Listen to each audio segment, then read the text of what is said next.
برمی ارشاد فرماتے ہیں کہ یا رسول اللہ سرور قدر کے مالک و مولا کروں تجھے، سبحان اللہ، کہ یا رسول اللہ سرور قدر کے مالک و مولا کروں تجھے،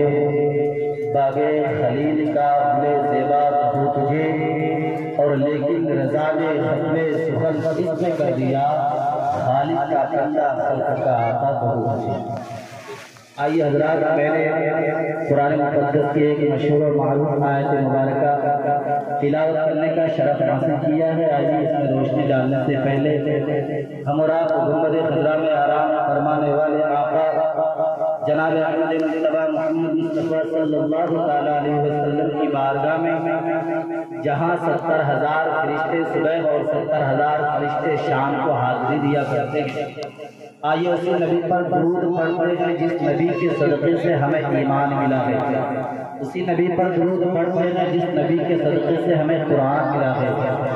آئیے اسی نبی پر درود پڑھتے ہیں جس نبی کے صدقے سے ہمیں جان ملی ہے۔ آئیے اپنے غلامی کا ثبوت پیش کرتے ہوئے محبت کی تھالی میں سجا کر گنبد خضرا میں پیش کرے پرے باوت بلند اللہم صلی علی سیدنا مولانا محمد مبارک وسلم،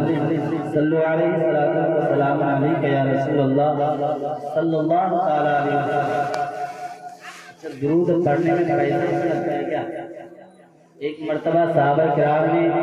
میرے نبی صلی اللہ تعالی علیہ وسلم کی بارگاہ میں عرض کیا، یا رسول اللہ سب سے بڑا بخیل انسان کون ہے؟ تو آقا کریم نے فرمایا، اے میرے پیارے صحابیوں سنو، جو دنیا میں زیادہ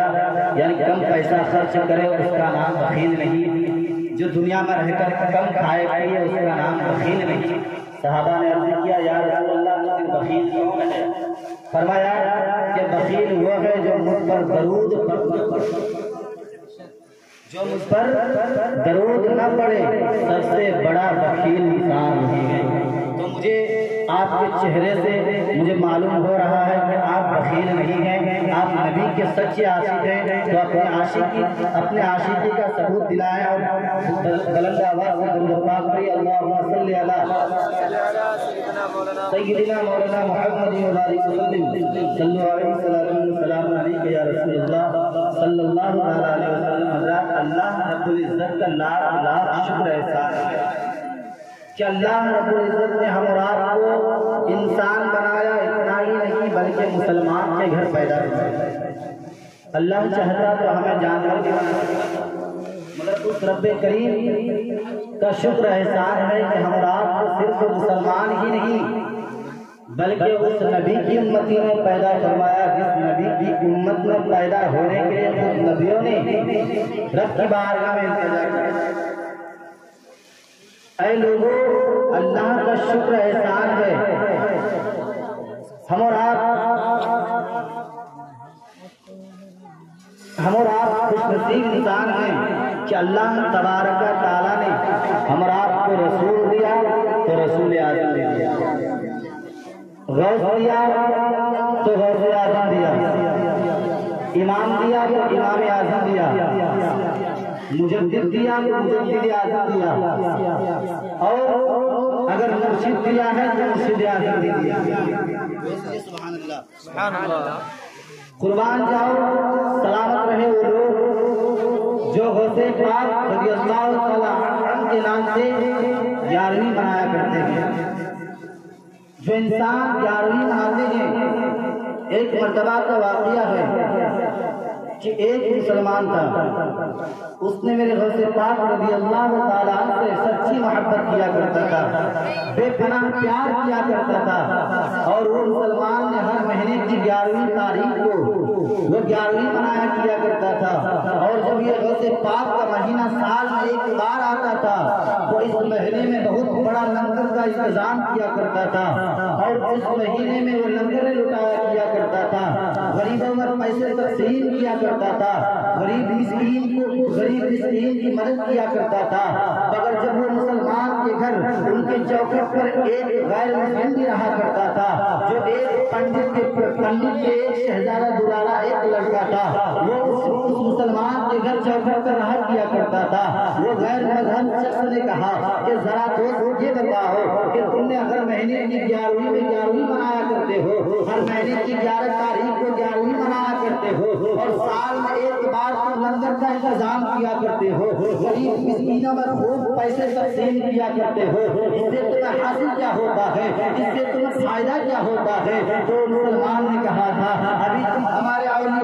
بزرگان دین کے بارے میں سنا رہی ہے، تم ہمارے بڑے پیر غوث اعظم کے بارے میں جانا رہی ہے، وہ تو اتنے میں غربا ہے، میرے غوث پاک نے فرمایا ہے کہ جو میرے نام سے 11ویں مناتا ہے اس پر جہنم کی آگ حرام ہے، مرنے سے پہلے ان کو توبہ نصیب ہوگا۔ غوث پاک وہ شخص ہے کہ آپ نے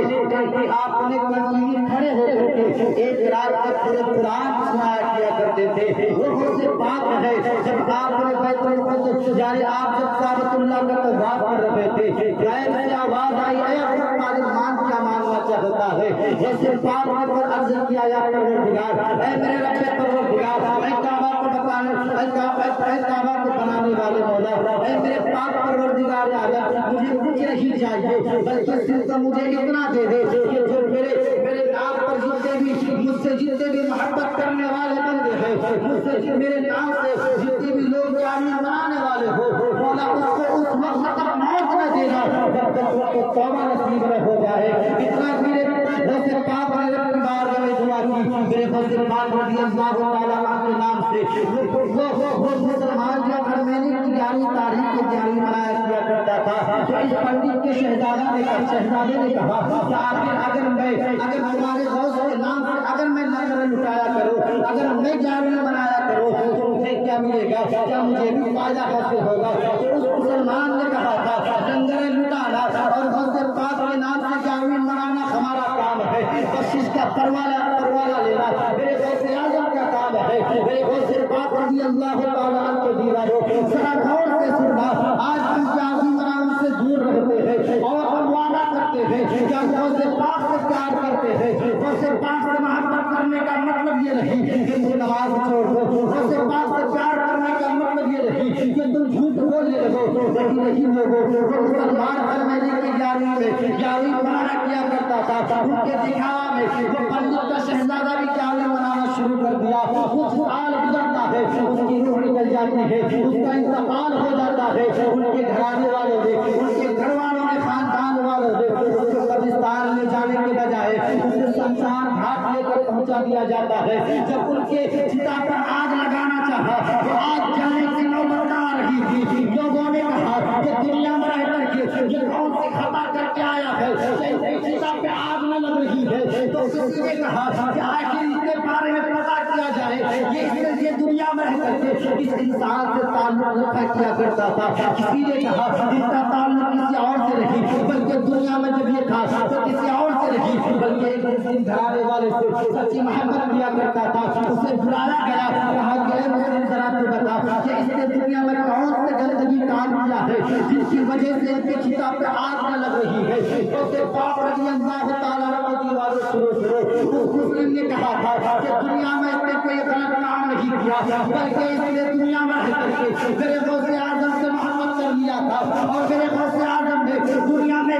فرمایا کہ جو میرے نام سے لنگر لٹایا کرے گا اسے جہنم کی آگ پر حرام ہے۔ جب یہ پنڈت کا لڑکا دنیا میں تھا اور جو ان کی روح نکل رہی تھی، میرے غوث نے ان کی روح نکلنے کے وقت اسے کلمہ پڑھا کر مسلمان کر دیا ہے، اور ان کے جس کو میرے غوث پاک کے نام سے یہ دنیا میں لنگر لٹایا کرتا تھا، اور اے لوگوں سن لو جو میرے غوث کے نام سے لنگر 11ویں مناتا ہے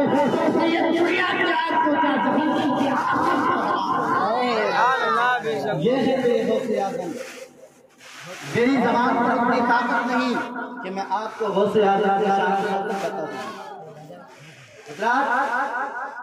میرے غوث اعظم جب بچپنا کے عالم میں تھے، میرے غوث اعظم رضی اللہ تعالیٰ کے دیواروں سنو، میرے غوث اعظم ابھی 3 سے 4 سال شریف ہے، آپ 3 سے 4 سال کی عمر شریف میں راستے میں کھیل رہے تھے اور ایک بزرگ کا اسی راستے سے گزرنا ہوتا ہے، میرے غوث پاک رضی اللہ تعالیٰ نے اور بچوں کے ساتھ کھیل رہے تھے، اس بزرگ کا گزرنا ہوا، سلام کیا، السلام علیکم ورحمۃ اللہ، سارے بچے جواب دیا کرتے تھے وعلیکم السلام ورحمۃ اللہ، مگر میرے غوث پاک نے ایک مرتبہ نہیں بلکہ 2 مرتبہ سلام کا جواب دیا کرتے تھے۔ یہ بزرگ پریشان ہو جاتا ہے، حیرت میں پڑ جاتا ہے کہ میں نے ایک مرتبہ سلام کیا ہے مگر یہ کون ایسا بچہ ہے جو مجھے 2 مرتبہ سلام کا جواب دیا ہے؟ عرض کیا کہ کون وہ بچہ ہے؟ میرے غوث پاک رضی اللہ تعالیٰ نے سامنے آیا اور کہا کہ وہ کوئی اور نہیں بلکہ میں عبد القادر ہوں۔ کہا کہ ذرا بتا کہ میں نے ایک مرتبہ سلام کیا ہے، تو نے مجھے 2 مرتبہ جواب کس لیے دیا ہے؟ میرے غوث پاک نے فرمایا اے شخص تو اپنے کام سے مطلب رکھ، میں اپنے کام سے مطلب رکھتا ہوں۔ میرے غوث پاک رضی اللہ تعالیٰ کے دیواروں سنو، غوث پاک سے اس بزرگ نے کہا کہ آخر تم ہو کون، اس کی وجہ کیا ہے؟ جب تک میں وجہ اگر نہ جانوں تو یہاں سے میں جانا پسند نہ کروں گا۔ غوث پاک نے فرمایا کیا تم نہیں ماننے والا؟ کہا کہ ہرگز نہیں مان سکتا۔ میرے غوث پاک نے بازو کو پکڑا اور ایک پہاڑ کی چوٹی پر لے کر کھڑا کر دیا، کہا کہ دیکھو سامنے ایک بستی نظر آ رہی ہے، کہا کہ ہاں بستی تو نظر آ رہی ہے، یہاں سے دیکھو وہاں پر ایک جھوپڑی بھی نظر آ رہی ہوگی، کہا کہ ہاں جھوپڑی تو نظر آ رہی ہے۔ اس شخص میرے غوث پاک نے فرمایا یاد کرو آج سے 3-4 سال پہلے تمہارا اس گاؤں پہ یعنی جھوپڑی کے قریب آنا ہوا تھا اور تم نے وقت سلام کیا تھا، تو میرے غوث پاک نے فرمایا ذرا یہ بتا کہ تم وہاں سلام کس مقصد سے کیا تھا؟ غوث پاک رضی اللہ تعالیٰ کہ اس بات کو سنتے ہی اس بزرگ نے کہا کہ میں اسی مقصد سے سلام کیا تھا کہ میں یہ جانتا تھا کہ کسی اور کا گھرانہ نہیں بلکہ اولاد رسول کا گھرانہ ہے، میں نے سلام اس لیے کیا تھا تاکہ مجھے وہاں سے فیضان مل جائے، میں نے یہ سوچ کر سلام کیا مگر جواب نہ ملا تھا۔ میرے غوث پاک نے فرمایا کہ میں اس وقت اپنی ماں کے شکم میں تھا، میں اس وقت اپنے ماں کے پیٹ میں تھا، انہوں نے جب سلام کیا تھا تمہارے سلام کو میں نے سن لیا تھا اور تمہاری آواز کو بھی میں پہچان لیا تھا۔ آج تو نے جو سلام کیا ہے اور میں نے 2 مرتبہ جواب دیا ہے، اس کی وجہ یہ ہے کہ میں نے ایک جواب دے کر کے آج کا قرضہ اتارا ہے اور دوسرا جواب دے کر کے 4 سال پہلے کا قرضہ اتار دیا ہے۔ یہ غوث پاک ہے، غوث پاک رضی اللہ تعالیٰ عنہ یہ شان ہے۔ آج غوث پاک رضی اللہ تعالیٰ عنہ نے فرمایا آج ہم ان کے غلام ہیں، ان سے محبت کرنے والے ہیں مگر ہم نماز نہیں پڑھتے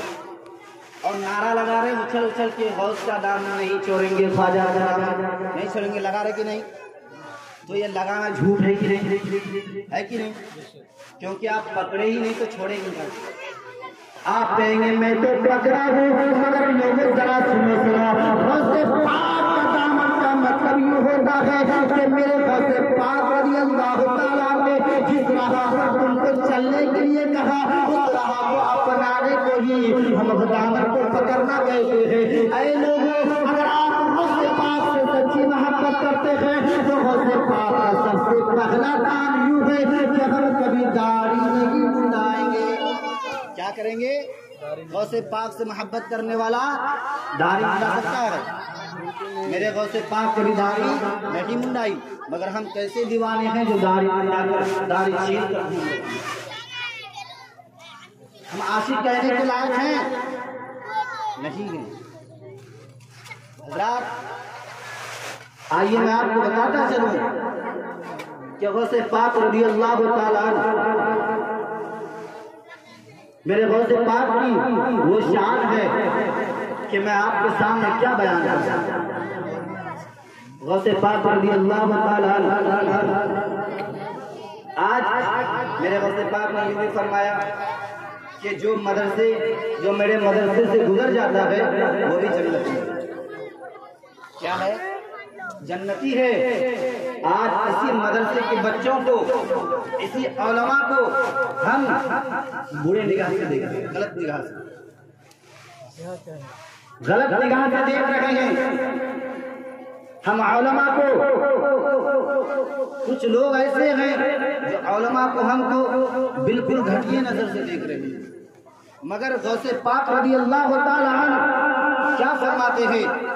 اور ان مدرسوں کے بچوں کے بارے میں میرے غوث پاک رضی اللہ تعالی عنہ کے دیوان ذرا سنو۔ ایک مرتبہ کا واقعہ ہے کہ ایک شخص تھا جن کا ایک لاڈلا شہزادہ تھا،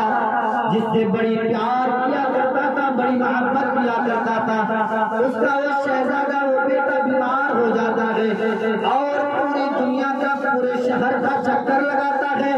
ہر ایک بڑے بڑے طبیب، بڑے بڑے حکیم اور ڈاکٹروں کے پاس جاتا ہے اور حکیم اور طبیب کو دکھایا کیا کرتا ہے۔ کوئی بھی حکیم، کوئی بھی طبیب، کوئی بھی ڈاکٹر ان کے بیٹے کا علاج نہ کر سکا،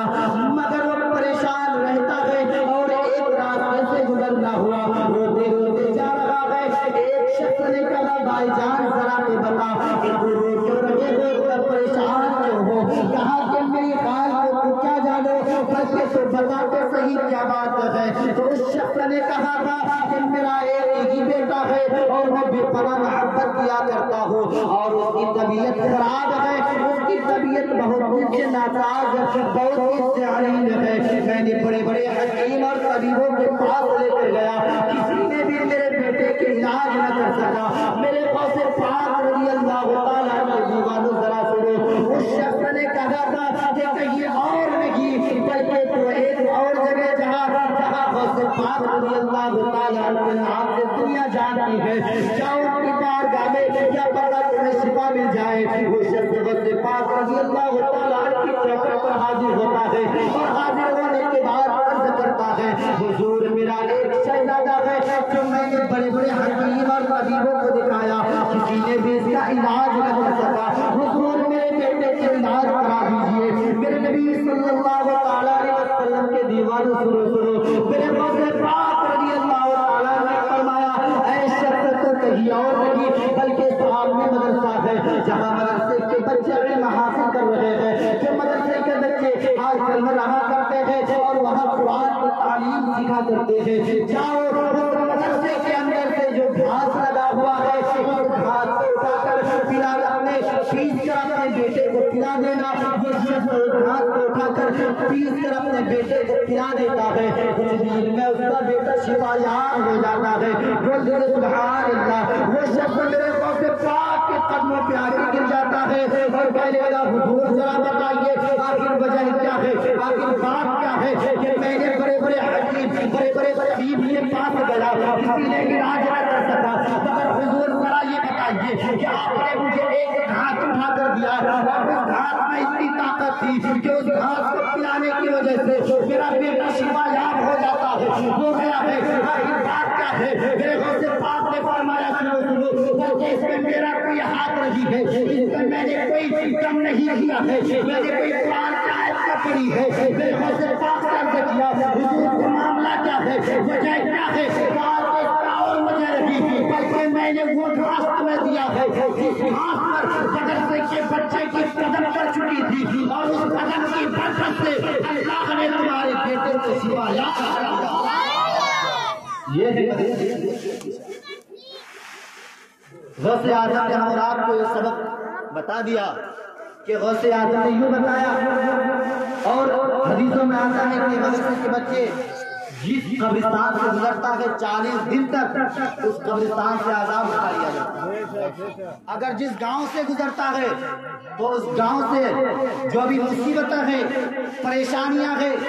قہر ہے، ان قہر کو اللہ 40 دن تک اس گاؤں سے اٹھا لیتا ہے۔ آپ بہت خوش نصیب انسان ہیں کہ آپ کے قریب میں ادارہ چل رہا ہے اور آپ ان سے محبت کریں، آپ ان سے لگاؤ رکھیں۔ میں دعا کرتا ہوں کہ اللہ تبارک تعالیٰ غوث پاک کے صدقے سے اور ان تمام طالب علم کے صدقے، ان علماء کے صدقے سے ہم تمام حضرات کی بیڑا پار ہو جائے۔ میں دعا کرتا ہوں کہ غوث پاک رضی اللہ تعالیٰ عنہ کے صدقے میں ہم لوگوں کی گناہ صغائر گناہ کبائر کا اللہ معاف فرمائے۔ بولنے سننے میں اگر کوئی بھی خامیاں غلطیاں لغزشیں ہوئی ہو آپ کو گواہ بنا کر توبہ استغفار کرتا ہوں۔ استغفر اللہ ربی من کل ذنب واتوب الیہ وآخر دعوانا ان الحمد للہ۔